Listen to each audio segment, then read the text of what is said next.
Graça e paz, amém.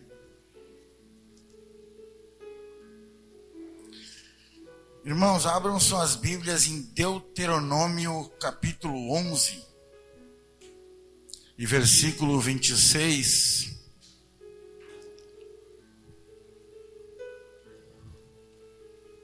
Eu quero ler com os irmãos aqui uma palavra. Faz meses que eu tinha comentado com o bispo.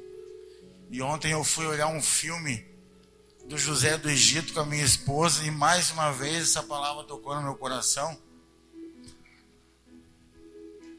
Deuteronômio capítulo 11 e versículo 26. Esperamos um pouco os irmãos procurarem. Os irmãos não conseguiram achar, os irmãos que nos acompanham pelas plataformas digitais, se quiser acompanhar aqui no telão, capítulo 11, versículo 26. Preste atenção, hoje estou pondo diante de vós a bênção e a maldição. Próximo versículo. Vocês terão bênção se obedecerem aos mandamentos do Senhor e o seu Deus, que hoje estou dando a vocês. Mas terão maldição se desobedecerem aos mandamentos do Senhor, seu Deus, e se afastarem do caminho que hoje ordeno a vocês para prosseguir, para seguir deuses desconhecidos. Até aí, obrigado. Pode sentar, irmãos. Irmãos, a palavra nos diz que Moisés foi conhecido como libertador e ele ganhou os mandamentos. E um dos mandamentos,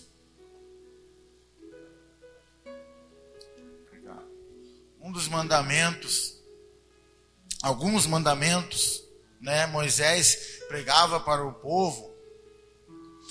E assim, a gente às vezes sofre, às vezes a gente passa por adversidades, porque a gente confunde o que é bênção e o que é maldição. Quer ver? Lá em Gênesis, capítulo... Vocês não precisam acompanhar lá rapidinho, porque o tempo é curto, mas lá em Gênesis, capítulo 27 e versículo 30, em negrito diz assim: Esaú traz ao seu pai um guisado e descobre que Jacó já tomou a sua bênção. Para os irmãos que não sabem, Esaú e Jacó eram irmãos gêmeos, e houve lá um problema todo por causa da bênção, que um tomou a bênção do pai, o direito de ser o irmão mais velho, a primogenitura. Então o que acontece? Jacó, ele achou que estava na bênção, mas na verdade Jacó, ele tinha enganado o seu pai, ele tinha enganado o seu irmão.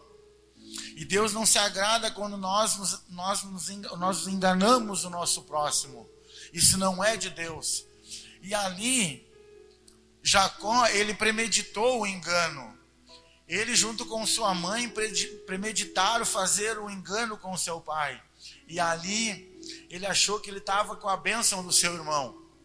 Então, passados os anos, Jacó, ele saiu da sua terra e encontrou lá Labão. E lá no capítulo de 28, versículo 21, em negrito diz assim: Labão engana a Jacó. Aqui a gente percebe que agora Jacó foi enganado. Então ele enganou a primeira vez e depois ele foi enganado. Então muitas pessoas têm um ditado popular aí fora que diz: aqui se faz, aqui se paga. E no caso de Jacó a gente percebe isso. Ontem nós estávamos olhando o filme do José do Egito e sempre quando ele se revela para os irmãos, eu e a minha esposa, a gente chora. E depois na janta a gente estava conversando e eu relatei isso aqui para ela. Jacó, ele teve muito sofrimento na sua vida, mas porque lá atrás ele usou de engano. Mas ele pediu perdão, ele se humilhou, tudo bem, mas a gente tem que perceber que quando a gente faz algo errado, a gente pode receber o perdão, mas as consequências vêm. Eu fui preso há muitos e muitos anos atrás e eu ainda recebo consequências por causa disso. Até quando? Depende das minhas atitudes futuras. Então, muitas vezes a gente confunde duas palavras: a prova com a luta. Ah, irmão, mas é só um jeito de falar. Eu falo, hoje eu estou na prova. Eu falo, hoje eu estou na luta. É só um jeito de falar. Só que só um jeito de falar, para Deus, muda muita coisa. Ah, Pai, eu quero uma... Abaixa um pouquinho o retorno aqui, Vaz. Pai, eu quero uma moto. Pai, eu quero uma moto. Mas na minha cabeça, eu quero que o Senhor Deus me abençoe com um carro. Mas o teu pedido para Deus foi uma moto. Então, se você orar pedindo para Deus te tirar da prova, e se você não está na prova e está na luta, a tua oração está indo por um outro caminho. Mas, irmão, como assim? Eu não entendi. Eu vou explicar que prova e luta há uma diferença. E essa diferença tem que ser levada na sua oração e no seu clamor para Deus. Porque se você pedir para Deus te tirar da prova e, na verdade, você não está na prova, você está na luta, é você que tem que sair. Da luta, somente nós saímos. Deus nos ajuda? Sim. Mas se nós não quisermos, se nós não tivermos uma atitude de mudança, nós não vamos sair dessa luta. Nós temos dois irmãos conhecidos aqui na igreja, o William e a Larissa. O William, ele mexe com luta. Então, se alguém desafiar ele para uma luta e ele não quiser, ele não vai. Ele tem o direito de não aceitar esse desafio. Nós temos aí a irmã Larissa, uma jovem que está estudando. Ela tem prova, ela tem que passar pela prova para ser aprovado pelo professor. É inevitável. Quando nós estamos numa prova, nós temos que ir até o fim. Nós não podemos encurtar o caminho. Podemos fazer supletivo, mas chega lá no final, esquece da metade das coisas na vida. Então, se você está na luta, você tem que se preparar, você arruma algo para si. Quer ver? Vou dar um exemplo. Eu fui orar para uma mulher, logo que eu me converti, e ela estava sozinha em casa. E lá baixou o espírito da pombagira. A palavra de Deus diz: vigiai e orai. E eu só orei e não vigiei. Eu arrumei uma luta tremenda para mim. Por que eu arrumei? Porque eu fui na casa daquela irmã sabendo que ela estava sozinha. Eu sabia que ela estava sozinha. E eu fui lá e eu arrumei uma luta ferrenha com a minha esposa em casa. Então eu não posso chegar durante aquela semana de luta que eu estou lá na minha casa, eu não posso pedir para Deus: Pai, me tira dessa prova, porque eu não estou numa prova. Eu estou numa luta que eu mesmo puxei para mim. Então, se você está hoje numa situação difícil, pare, reflita e pense para ver se é uma prova ou se é para ver se é uma luta. Para quando você for pedir para o Pai, quando você for clamar a Deus, você peça uma oração certa. Mas como assim, irmão, uma oração certa? Não adianta você pedir um emprego e não sair para largar um currículo numa empresa, só por um milagre.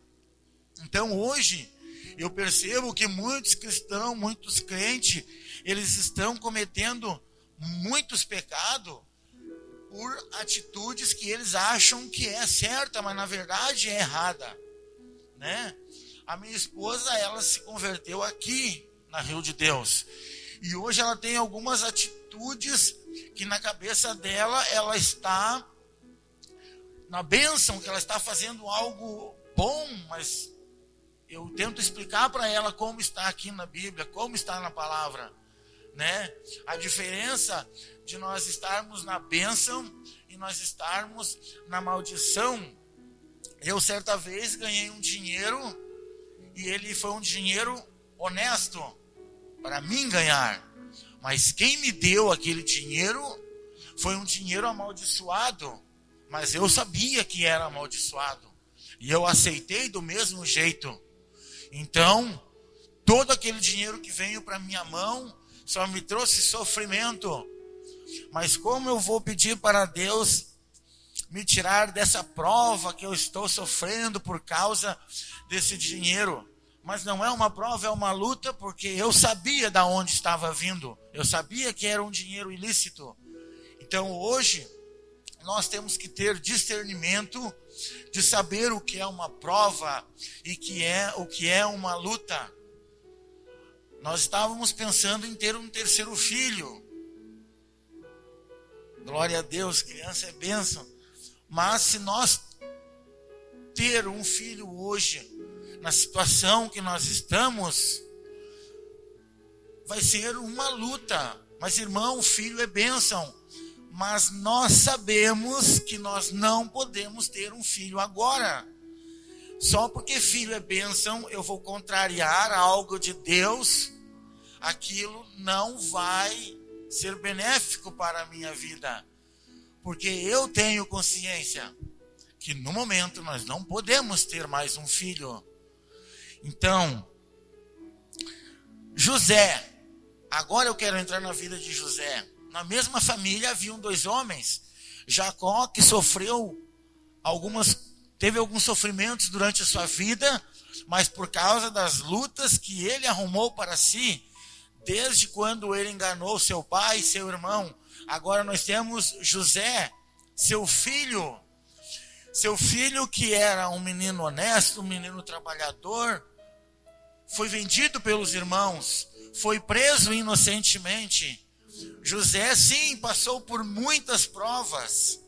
E o que José fez? Não murmurou, ele sabia que estava numa provação. Tanto é que na cadeia ele orava e se argumentava porque ele estava ali. Um argumento é diferente de uma murmuração. Nós devemos fazer argumentos, mas não devemos fazer murmurações. Há uma diferença? Sim. Hoje mesmo eu estava no almoço com a minha esposa e eu fiz um comentário e ela brigou comigo, porque ela achou que era uma afirmação. Eu disse, não é uma afirmação. Eu estou fazendo um comentário. Um irmão comentou e eu estou comentando. E na cabeça dela, ela achou que eu estava afirmando. E já deu briga. Então, o que acontece? Como eu também não soube me explicar, eu fiquei meio calmo, não continuei ali a conversa, porque, eu já tenho esse discernimento de saber o que é prova e o que é luta, então eu não vou arrumar luta para mim.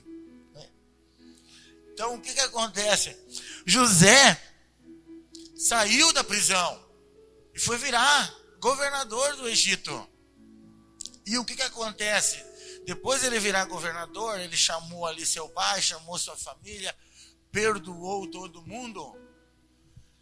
E eu confesso para os irmãos que tem muitas pessoas, muitos milhares, que não fariam isso. Eu também, até um tempo atrás, fiquei pensando que José é o cara, porque eu acho que eu também não ia perdoar da maneira que ele perdoou.